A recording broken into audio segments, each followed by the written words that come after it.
Shalom family, welcome to the backyard again. So today what we're gonna do, I just get like a little overview of whatever everything I got going on in my backyard and just try to get some ideas of new projects, some starts, some completions, and some things I just got in my head what I want to get done this year. Every year it's a new project. Every year we try to grow, do better, be bigger, and all this type of things. So just give you the overview right now of everything I got going on. Right now we got some calamundins going on right here. As you see, they're doing pretty well. Got some fruit on there, already got some off. If you're not familiar with calamundin, it's like a small size, about this size right here in comparison to your hand, right? So it's kind of small, maybe a little bit over a quarter size fruit. It's like it puts you in the mindset of like a sour or a lemon flavored orange. That's a good way to describe it. Then I got my purple lemons, not purple lemons, but pink lemons here. They dropped off all the leaves and they started trying to produce fruit. Sometimes citrus does that, as well as this right here is a satsuma. Got some fruit off this, was really good. It did the same thing. So it's growing back, coming back to life, producing fruit. Things about oranges, they'll produce fruit in the springtime, set fruit, and you won't get a harvest till maybe the early winter, like February time, January. So that's interesting. It takes forever. This right here is gonna be a kumquat. This is similar to like a calamundin. It's like a sour and sweet. You eat the entire skin of the fruit and the meat as well. So the skin is kind of sweet, but the actual flesh of it is kind of sour. So it's like a good sour sweet type combination if you're into that type of thing. This is my other pink lemon that did the same thing, dropped all the leaves off and started trying to produce fruit. So hopefully everything started blooming back and getting some more foliage on it and everything looked well. It started right here at the bottom already, so throughout the season we'll see. This right here is going to be another type of citrus, which will be Hamlin orange.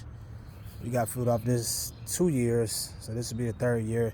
It tried to set fruit, so the tree's only gonna hold as much as they can. The rest of it they just drop off, whether they pollinate it or not. Here we got a young persimmon tree here. I haven't got fruit off this. It tried the fruit last year, but it didn't do too well. So we'll see this year. We got a guava tree, not looking too good. But again, it's early spring, so everything's still trying to come back to life and restore itself. I have my peaches. This is gonna be a peach tree right here. Got two different type of peach trees, and as you can see, they put on good fruit. So we should get some peaches. Last year we was able to get a few of them, but our neighborhood squirrel came and attacked the entire peach tree and was eating them before they even became ripe, as well as this peach tree. As you can see, we got some good fruit production on this as well. Again, but I got some for the squirrels this year. It's these guys. Squirrel predators. That's what they eat for lunch, literally. So hopefully they just stay around in my backyard. These are my cats, personally. Feed them, take care of them. Got my other guy back there. So I got them to keep away any kind of mice, little Geico lizards, the big size like roaches, as well as the squirrels. Like this right here is my fig tree. It's all kind of close together, so you can't really see it too well, but it's doing pretty good. So walk around here. These some other little experiments I got going on. This is a lemon or a lime, I'm not sure. I didn't label it when I got it from the store. And the other one died. This one's still alive, trying to nurse it back to health. This is a piece of a fig that I pulled off the bottom of that one. Stuck it in the dirt, didn't really do much to it, and it grew like this. And did the same thing to this one. And this thing is getting massive within about like a 1 year time frame. This right here we got is the blackberry. So what I got a few blackberry bushes in my front of my house. So I tried different ways to propagate them. I did some with cuttings, stick it in the dirt with some root hormone, see how that worked. I got a few of them that actually took out of about maybe 20. And then I did this one was a tip layering method, what they call it.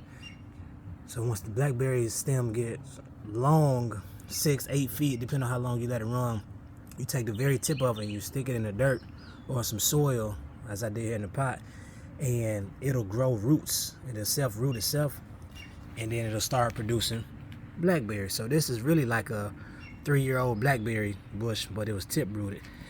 This is where I cut it off, original. So originally the stems is gonna be facing down, or the leaves is gonna face down, but once it start rooting, they're gonna turn upright. And you can see right up in here, let me see if I can see it. See, that one is facing down, and that's the original leaf when I first layered it. And now, as you can see, they are kind of upright now. And it's got a decent amount of blackberries on here. So that's my first time doing that. It actually worked out for me good, so I'm happy about it. Let me clean my camera off a little bit. And over here we got a grape. I believe this is I forget what kind of grape this was, but it's a grapevine nonetheless. It's doing good. I gotta find out what I'm gonna do with it. I'm gonna probably up pot it and try to grow it out of 5 or 20-gallon bucket and see if I can get some grapes off of it. Because right now it's just growing into my peach trees, and I gotta clean everything up. I also have another, you can't even see it in comparison to everything else, but this is a calamundan in this pot here. I like to keep at least 2 of everything, and this putting on fruit as well.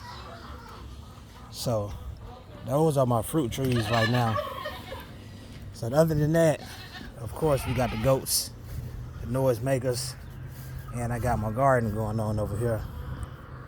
Let me see if I can't unlock this. So I always tell y'all to make sure you lock the gate, because bad stuff happens when the gate is left open. So my son liked to go in here and walk in and out, but I had a problem with one of my baby goats. Kept getting out of the pen, so this would be like her heaven. But nonetheless, this was a little collard my wife planted. It's doing pretty good. This is like a field trip experiment with the children. These are my purple onions and my yellow onions here. They doing pretty good. Hadn't planted in that bed yet.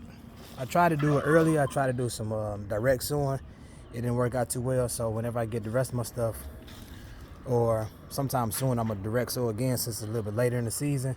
It should take, so I'm gonna go back and clean this out so I get it ready and get it prepared. You got my green beans right here.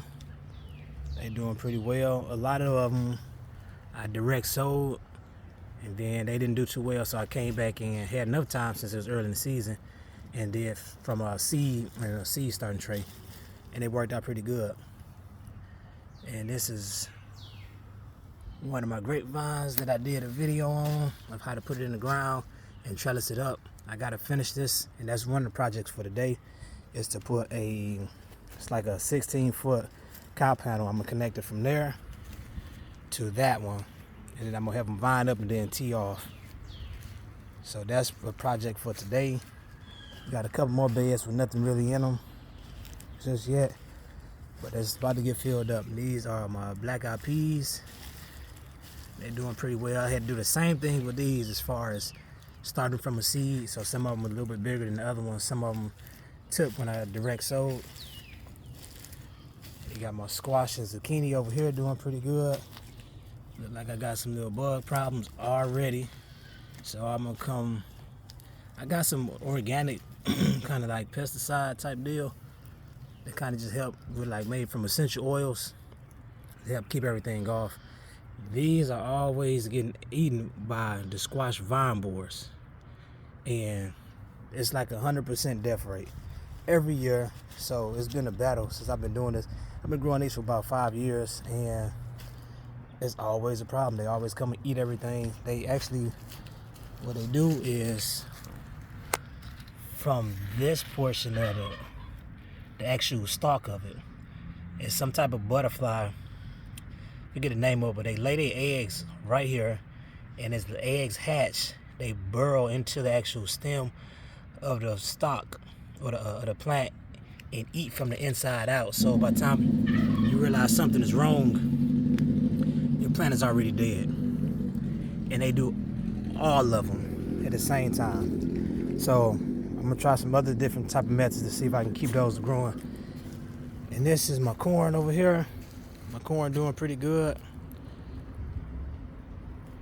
All this was direct sowed. Nothing was sown from a seed start. It was all directly in the ground. So this do good. So I'm gonna do this again next year, since I had a good success with that. But today, 2 main things I need to do is fertilize everybody and water everybody in, and also I need to put out my cow panel so I can get my grapes pruned up and start getting them trained up to their permanent location. I just put them in the ground a little while ago, and they seem to be doing pretty well, so I'm happy about that. So that's the fruit trees, that's the garden. Let me show you these guys over here. These are my goats. We got Deuce and Stu Jr. This is my first generation that I actually birthed here in the backyard. So I did some changes to their whole house setup. I don't know if it's dark or not, I can't really tell. But I gave them a house. This is the bachelor's pad right here, where the guys hang out at. We don't need much, just a place to lay our head at. Then I'll take you back over here. We come back, check on the chickens and the turkeys. Over here, we got the, I don't know what's the opposite of a bachelor's pad, but this is where the females at. So I keep all these separated throughout the year. They doing pretty good. She may be giving birth sometime soon. Last year she gave birth around late April, so in about another week or 2, maybe she dropped a couple of goats off, maybe not. These 2 little girls here, I bought from a guy at work, and they just getting about a year old now, so this coming breeding season I'll breed those so we can get some more goats. She already gave birth right here, and unfortunately she gave birth to twins, a boy and a girl, and my neighbor's dog came in my backyard. I left the gate open one time, like I always say, leave the gate, make sure you close the gate. And the dog came back here and literally ate, well, not ate, but killed my goat. I chased it out with a baseball bat, and good neighbors, they replaced it, well, they paid for it for my losses, so everything was good with that. This update on my little goat stables. I did fill this up with the pine straw, and not pine straw, but the pine shavings, and they actually eat the pine shavings. So they eat their bedding at the same time that they lay in it. So I guess it's just how it is. So this is all the goat stable. It look good, looking good. I may end up painting just to keep it looking nice, but we'll see. We'll see.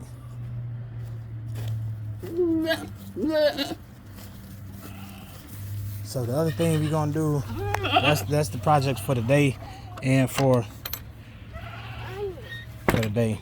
So the other problem was I had a little female goat, and she was small enough to get out of here. The only problem was it was okay at first, but now she started to go and eat my fruit trees over there, which is a problem.